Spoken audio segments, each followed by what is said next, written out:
अस्सलाम वालेकुम and welcome to headlines. मैं हूं हसन इफ्तिखार और आज आपके लिए लेकर आया हूं दिन भर की सबसे बड़ी खबरें। पाकिस्तान के अंदर आज सबसे बड़ी खबर यह है कि सुप्रीम कोर्ट ऑफ पाकिस्तान ने 184(3) के तहत जो उनका इख्तियार था सुमोटो का, उसके बारे में जो हुकूमत ने कानून साजी की है उसको ऐसा महसूस होता है कि सुप्रीम कोर्ट ने बददिली से ही लेकिन कबूल कर लिया। आज सुप्रीम कोर्ट के अंदर जब केस की एक समाअत चल रही थी, वहाँ chief justice of Pakistan Umar Ata Bandial साहब जो हैं, उन्होंने अटॉर्नी जनरल साहब को मुखातिब करते हुए कहा कि आप तो बहुत खुश होंगे क्योंकि हुकूमत ने नए सिरे से जो रिव्यू वाला कानून है वो पास करवा लिया है। आपको याद दिलाते चलें कि जब हुकूमत ने पहली मरतबा ये कानून पास करने की कोशिश की थी, पार्लियामेंट ने कानून साजी करने की कोशिश की थी, तो पहले सदर पाकिस्तान ने उस कानून को वापस भेज दिया था।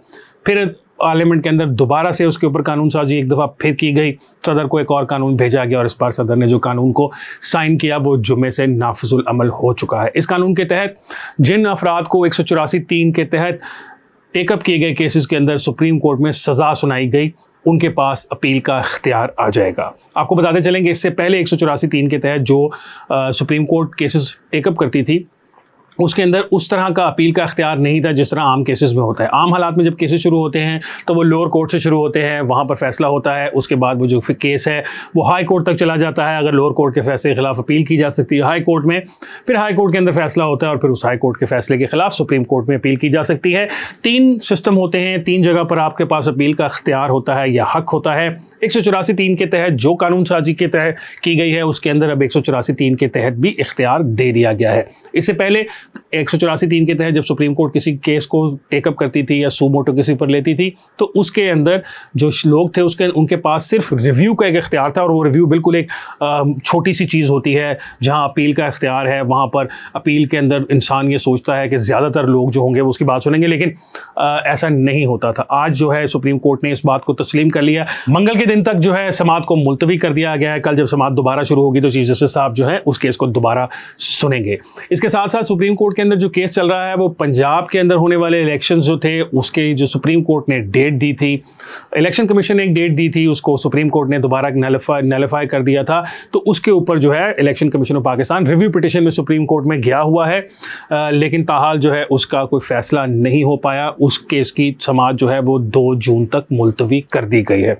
जहां पाकिस्तान में सब कुछ हो रहा है, सुप्रीम कोर्ट के अंदर ये मुकदमा चल रहे हैं, मुख्तलिफ अदालतों के अंदर दीगर और मुकदमा चल रहे हैं, वहीं पाकिस्तान के अंदर दूसरी जो सबसे बड़ी खबर है, बहुत अरसे से हम ये बात सुन रहे हैं कि पाकिस्तान के अंदर एक नई सियासी जमात बन रही है। जब री इमेजिनिंग पाकिस्तान के नाम से मिफ्ता इस्माइल और दीगर अफराद ने एक प्रोजेक्ट शुरू किया, शायद खाकान अब्बासी साहब भी उसके अंदर है, मुस्तफा नवाज खोखर साहब भी उसके रूरवा हैं, इन 3 लोगों ने जब मिलकर एक प्रोजेक्ट शुरू किया और दीगर लोग भी इनके साथ शामिल हुए तो बहुत सारे लोगों ने इस बारे में चहमगोइयां शुरू कर दी कि एक नई सियासी जमात बनने लगी है।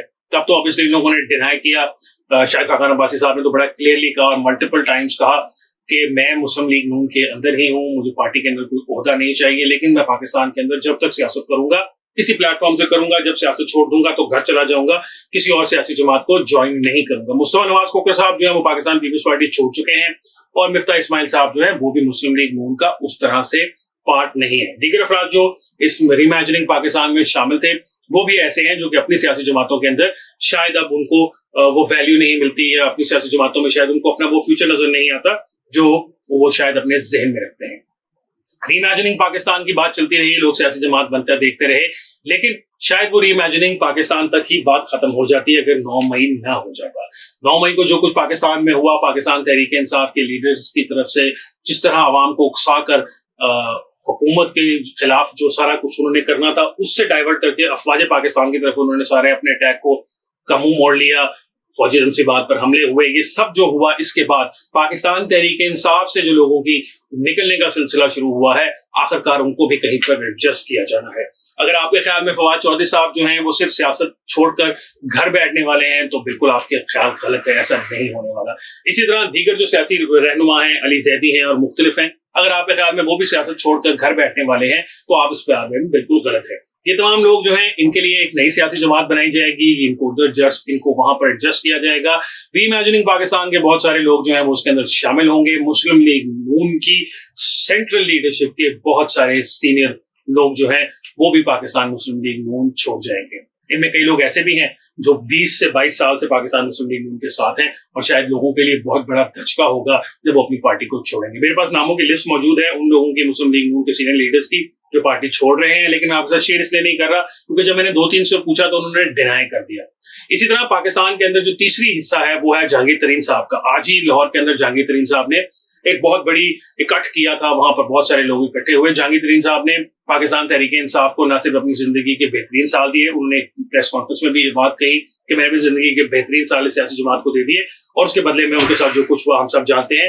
न सिर्फ इतना था बल्कि जहांगीर तरीन साहब जो है उन्होंने इस पार्टी के लिए कई अरब रुपया भी खर्चा, और अब वो जो उन्होंने पैसे खर्चे उसके बदले में जब उनको कुछ मिल नहीं सका तो शायद अब आने वाले दिनों में वो भी चाहते होंगे कि वो भी किसी सियासी जमात का हिस्सा बन जाएं, या बहुत सारे लोग जो इकट्ठे हो रहे हैं वो मिलकर एक नई सियासी जमात बना लें। पाकिस्तान में तीसरी सियासी जमात की या तीसरी जो सियासी कुव्वत है उसकी हमेशा से रिक्वायरमेंट रही है, और अब ये लोग जो हैं वो मिलकर उस रिक्वायरमेंट को पूरा करते नजर आएंगे। मजे की बात है सियासी जमात के अंदर जो मुझे सबसे ज्यादा अभी तक जो बातें पता चली है उसके अंदर ये है कि इस पार्टी का कोई लीडर नहीं होगा। ये पार्टी जो है, जो उनका ख्याल है या जो कुछ गुफ्तगू अब तक की जा रही है वो ये सुनने में आ रहा है कि इस पार्टी के अंदर एक पैनल ऑफ जो है वो लीडर्स हुआ करेगा। 5 या 6 ऐसे लोग होंगे जो मिलकर फैसला साजी किया करेंगे, किसी एक फर्द वाहिद के हाथ में इख्तियार नहीं दे दिया जाएगा। और आज की तीसरी खबर है पाकिस्तान तहरीक इंसाफ की तरफ से चलाए गए प्रोपेगेंडा मुहिम की। इमरान खान साहब जो है उन्होंने भी इस बारे में ट्वीट किया, और बहुत सारे जो दीगर पाकिस्तान तहरीक इंसाफ के लीडरान हैं वो भी इस बारे में बातें करते हैं सोशल मीडिया पर, व्हाट्सएप ग्रुपों में नजर आ रहे हैं। बात यह है कि वो इल्जाम लगा रहे हैं कि खवातीन जिनको हिरासत में लिया गया 9 मई के वाकयात के बाद उनके साथ कुछ ज्यादतियां हुई हैं।